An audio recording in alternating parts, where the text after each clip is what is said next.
መጽሐፈ ነህምያ ምዕራፍ 7 ቅጥሩ እንደገና ከተሰራና መዝጊያዎቹንም በየቦታቸው ከገጠሙ በኋላ በር ጠባቂዎች፣ መዘምራንና ሌዋውያን ተመደቡ። በኢየሩሳሌምም ላይ ወንድሜን አናኒን እንዲሁም ፍጹም ታማኝና ከሌሎች ሰዎች ይልቅ እግዚአብሔርን ይበልጥ የሚፈራውን የግንቡን አዛዥ ሐናንያን አላፊ አደረግኳቸው። ለእነርሱም የኢየሩሳሌም በሮች ፀሐይ ሞቅ እስክትል ድረስ አይከፈቱም። በር ጠባቂዎቹ ዘብ በሚቆሙበት ጊዜ ሁሉ በሮቹን ይዝጓቸው፣ መወርወሪያም ያድርጉባቸው። እንዲሁም ከኢየሩሳሌም ነዋሪዎች አንዳንዶቹን በየጥበቃ ቦታቸው፣ አንዳንዶቹን ደግሞ በየቤታቸው አጠገብ እንዲቆሙ መድቡ አልኋቸው። ከምርኮ የተመለሱት ሰዎች ዝርዝር። ከተማይቱ ታላቅና ሰፊ ነበረች። የሚኖርባት ሕዝብ ግን ጥቂት ሲሆን ቤቶች ገና አልተሰሩባትም ነበር። ስለዚህ መኳንንቱን፣ ሹማምንቱና ተራውን ሕዝብ ሰብስቤ በየቤተሰቡ ይመዘገቡ ዘንድ እግዚአብሔር ይህን በልቤ አኖረ። ወደ ምድራቸው ለመመለስ የመጀመሪያ የሆኑትን ሰዎች የትውልድ ሐረግ መዝገብ አገኘው። ተጽፎ ያገኘሁትም ይህ ነው። የባቢሎን ንጉሥ ናቡከደነጾር ማርኮ ከወሰዳቸው ምርኮኞች መካከል የተመለሱት የአውራጃው ተወላጆች እነዚህ ናቸው። እያንዳንዳቸውም በኢየሩሳሌምና በይሁዳ ወደሚገኙት ወደ የራሳቸው ከተሞች ተመለሱ። የተመለሱትም ከዘሩባቤል፣ ከኢያሱ፣ ከነህምያ፣ ከአዛርያስ፣ ከራማያ፣ ከነሐማኒ፣ ከመርዶክዮስ፣ ከበላሳን፣ ከሚስጴሬት፣ ከበጉዋይ፣ ከነሁምና ከባና ጋር ነው። የእስራኤል ሰዎች ዝርዝር።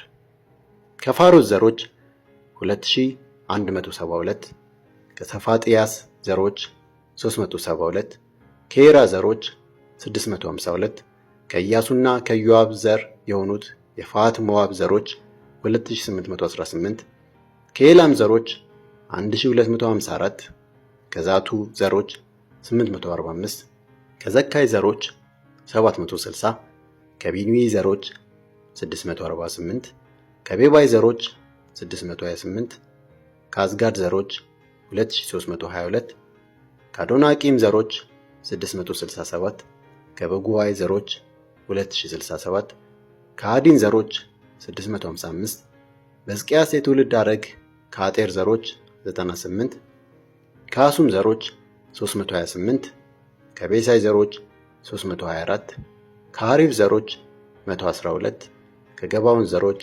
95፣ ከቤተልሔምና ከነጦፋ ሰዎች 188፣ ከአናቶት ሰዎች 128፣ ከቤት አዝሞት ሰዎች 42፣ ከቂርያትያሪም፣ ከከፊራና ከብኤሮት ሰዎች 743፣ ከራማና ከጌባ ሰዎች 621፣ ከማክማስ ሰዎች 122፣ ከቤቴልና ከጋይ ሰዎች 123፣ ከሌላው ናባው ሰዎች 52፣ ከሌላው ኤላም ዘሮች 1254፣ ከካሪም ዘሮች 320፣ ከኢያሪኮ ዘሮች 345፣ ከሎድ ከሃዲድና ከኦኖም ዘሮች 721፣ ከሴናአ ዘሮች 3930፣ ካህናቱ በኢያሱ ቤተሰብ መስመር ከዮዳኤ ዘሮች 973፣ ከኢሜር ዘሮች 1052፣ ከፋስኮር ዘሮች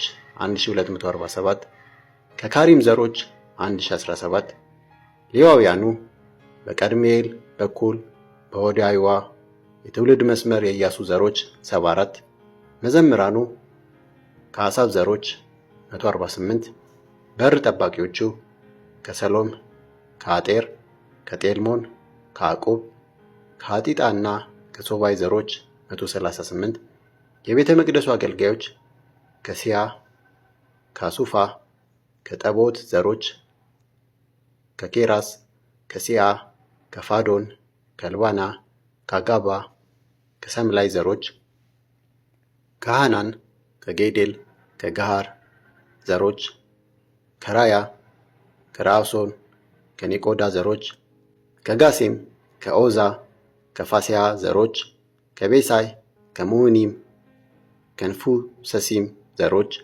ከበቅቡቅ፣ ከአቃፋ፣ ከአርሁር ዘሮች ከበስሎት፣ ከሚሂዳ፣ ከአርሻ ዘሮች ከቦርቆስ፣ ከሲሳራ፣ ከቴማ ዘሮች፣ ከንስያ፣ ከአጢፋ ዘሮች፣ የሰለሞን አገልጋዮች ዘሮች፣ የሶጣይ፣ የሶፌሬትና የፍሩዳ ዘሮች፣ የኢላ፣ የደርቆን፣ የጊዴል ዘሮች፣ የሰፋጥያስ፣ የአጤል፣ የፈከራት ዘሮች፣ የአጺቦይምና የአሞን ዘሮች፣ የቤተ መቅደሱ አገልጋዮችና የሰለሞን አሽከሮች ዘሮች 392።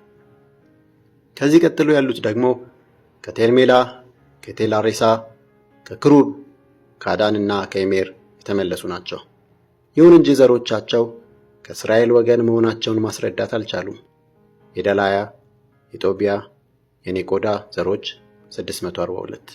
ከካህናቱ መካከል የኤቢያ፣ የአቆስ፣ የቤርዜሊ ዘሮች። ይህ ሰው ገላዳዊውን የቤርዜልን ሴት ልጅ አግብቶ በዚሁ ስም ለመጠራት በቅቷል። እነዚህ የቤተሰብ ትውልድ ሐረጋቸውን ከመዝገብ ለማግኘት ፈልገው ነበር፣ ነገር ግን ሊያገኙት አልቻሉም። ስለዚህ እንዳልነጹ ተቆጥረው ከክህነት ተከለከሉ። ስለዚህም አገረ ገዡ በኦሪምና በቱሚም አገልግሎት የሚሰጥ ካህን እስኪነሳ ድረስ እጅግ ከተቀደሰው ምግብ እንዳይበሉ አዘዛቸው። የማኅበሩ ቁጥር በሙሉ 42360 ነበር። ይህ 7337 የወንድና የሴት አገልጋዮቻቸውን አይጨምርም። 245 ወንዶችና ሴቶች መዘምራን ነበሯቸው። 736 ፈረሶች፣ 245 በቅሎች፣ 435 ግመሎችና 6720 አህዮችም ነበሯቸው። አንዳንድ የየቤተሰቡ አባቶች ለሥራው መዋጮ አደረጉ። አገረ ገዡም 1000 የወርቅ ዳሪክ፣ 50 ድስቶች፣ 530 አልባሰ ተክህኖ ለግምጃ ቤቱ ሰጠ። ከየቤተሰቡ አባቶችም አንዳንዶች ለሥራው የሚሆን 20,000 የወርቅ ዳሪክ፣ 2200 የብር ምናን ለግምጃ ቤቱ ሰጡ። የቀረው ሕዝብ በአጠቃላይ የሰጠው 20,000 የወርቅ ዳሪክ፣ 2000 የብር ምናንና 67 አልባሰ ተክህኖ ነበር። ካህናቱ፣ ሌዋውያኑ፣ በር ጠባቂዎቹ፣ መዘምራኑና የቤተ መቅደሱ አገልጋዮች ከሕዝቡም የተወሰነው ክፍልና የቀሩት እስራኤላውያን በየራሳቸው ከተሞች ሰፈሩ። ዕዝራ ሕጉን አነበበ። 7ኛው ወር በደረሰና እስራኤላውያን ሁሉ በየከተሞቻቸው በተቀመጡ ጊዜ